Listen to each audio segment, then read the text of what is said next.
In an attempt to ease the pain of driving the Beltline, you can now track your travel time on electronic message boards. Yeah, but what are those times based on, and even are they accurate? Those are a couple questions. So the night teams, Danica Lewis, hit the road and asked the DOT those questions for us. Yeah, found out some interesting stuff today. We learned how the times are added up using an algorithm, all relying on a computer an hour and a half away.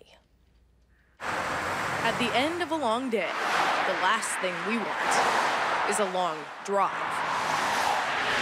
At least now we can see just how long it will be on the Beltline, right? We're certainly still perfecting the process. We willingly hit the road at rush hour to see if those travel times are right or full of false hope for drivers. Says it'll take 6 minutes to get to Park Street and 13 to get to the interstate. Let's go ahead and see if it's right. But first, how do they work?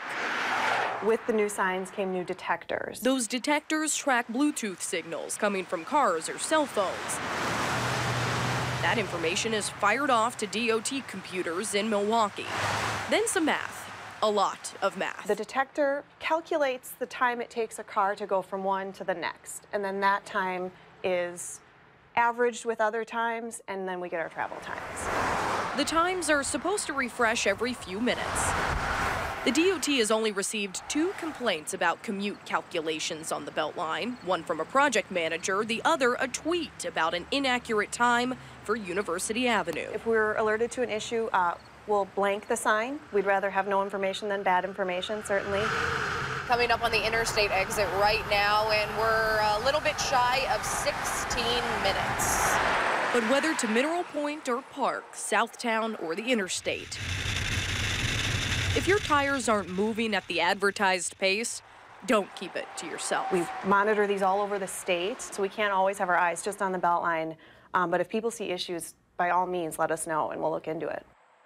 Well, as we all know pretty well, computers aren't perfect. The technology in Milwaukee sometimes fails to update the signs, defaulting to old travel times. At one point, detectors up in Wausau, they were actually tracking construction equipment and factoring those really slow speeds into the times.